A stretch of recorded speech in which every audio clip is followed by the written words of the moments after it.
बिस्मिल्लाहिर्रहमानिर्रहीम। अस्सलाम वालेकुम।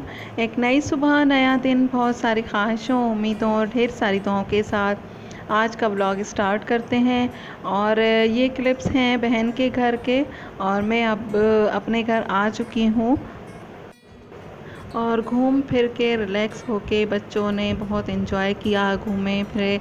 और गांव के माहौल में थोड़ा सा बच्चों के, जो मेरे बेटे को अक्सर टांगों में दर्द रहता है यहाँ पर, और अक्सर कहते हैं मम्मा टांगों में दर्द है, दबा दो। और वहाँ पर माशाल्लाह इतना घूमे फिरे, इतना धूप में, लेकिन कुछ भी नहीं था टांगों में। अल्हम्दुलिल्लाह बिल्कुल भी दर्द नहीं हुआ।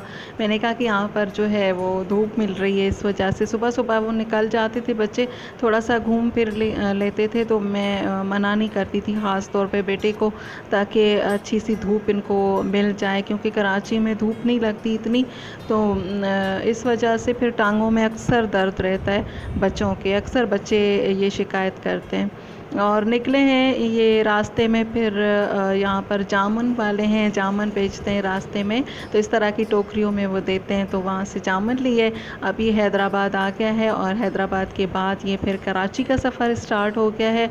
और हैदराबाद तक का जो सफ़र है वो, उसमें बीच में खेत नज़र आते हैं, कुछ लोग नज़र आते हैं, कुछ चीज़ें बेचने वाले भी नज़र आ जाते हैं। तो वो सफ़र जो है वो ज़रा सा सही रहता है, अच्छा लगता है। और बीच में कोई होटल वगैरह, कुछ खाने पीने की चीज़ें नज़र आ जाती हैं, कोई फल वाले। और कराची तक का जो सफ़र है वो बहुत ही ज़्यादा बोरिंग सफ़र मुझे लगता है। इस बीच में बस ये होता है कि कहीं पर गाड़ी ऊपर जा रही है तो फिर कभी कान बंद हो रहे होते हैं और कभी कान खुल रहे होते हैं, ज़ूं की आवाज़ होती है, और एक ही स्पीड में गाड़ी जा रही होती है।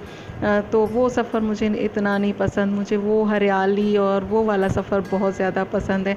तो बहन वाले हमें छोड़ने के लिए आए यहाँ पर, हमें हमारे घर पर छोड़ा, फिर 1-2 घंटे रेस्ट किया, और फिर वो लोग वापस चले गए।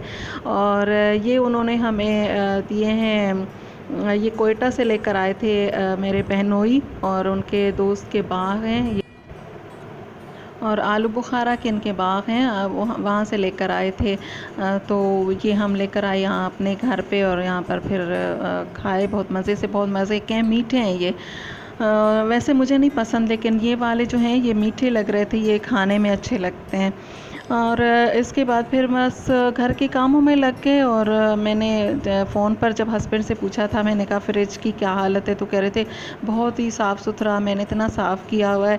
लेकिन यहाँ पर आकर ख़ास तौर पर पूरे घर को साफ़ करने के बाद, घर तो इतना वो नहीं था, बस थोड़ा सा उसको साफ़ किया, लेकिन किचन और जो मेन है चीज़, फ्रिज, उसको साफ़ करना इतना मुश्किल है। उसको पूरा फिर सामान निकालो तो पूरा वो किचन भर जाता है। और क्योंकि फ्रिज जो है वो हमारी एक अलमारी की तरह है, उसमें उसकी किचन की तकरीबन चीज़ें फ्रिज में रखी होती हैं। जब निकालते हैं तब पता चलता है कितनी चीज़ें हैं उसमें।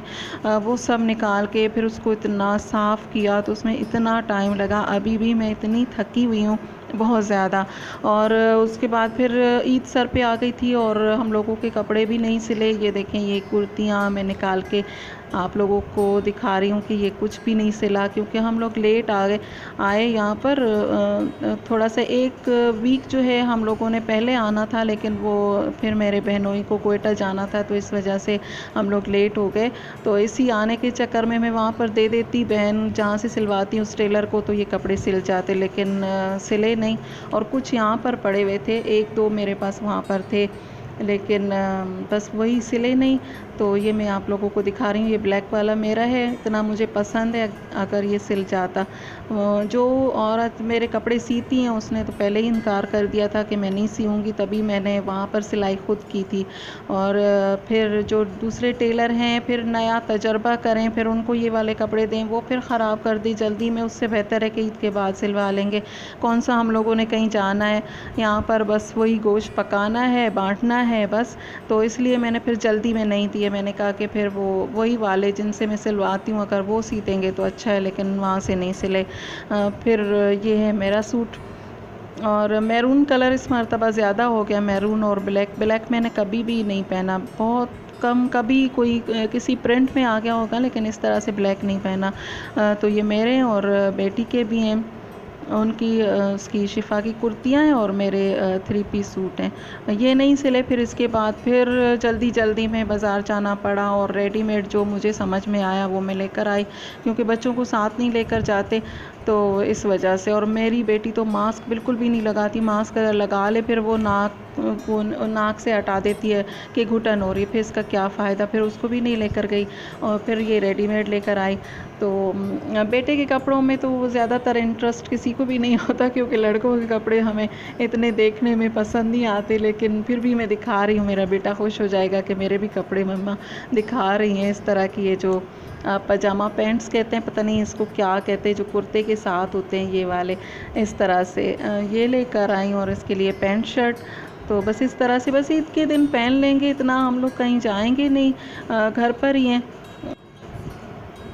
बस आते ही कामों में लग गए और मशीन लगा ली, कपड़े भी धुल गए और टॉवल वगैरह जो इन्होंने यूज़ किए थे हस्बैंड ने, और बेडशीट भी चेंज हुई हुई थी वो भी एक वो निकली, कपड़े जो थे लेकर आए वो, और कपड़े भी धुल गए, बाज़ार के चक्कर भी लग गए और ग्रॉसरी भी हो गई, सब काम हो गए। और अल्हम्दुलिल्लाह ये सारे घर की क्लीनिंग और फ्रिज की भी सब कुछ हो गया। सब्जियां वगैरह भी मैं लेकर आई हूँ, वो भी रख ली हैं, कुछ अभी भी दोबारा से रखूँगी, जो हैं धोकर सुखाने के लिए रखे हुए हैं, सब कुछ वो रखूँगी। और सब काम हो गए हैं, अल्लाह का शुक्र है। और बस ये है कि थोड़ी सी थकन हो गई है, जो मेरे बोलने से भी आप लोगों को लग रहा होगा।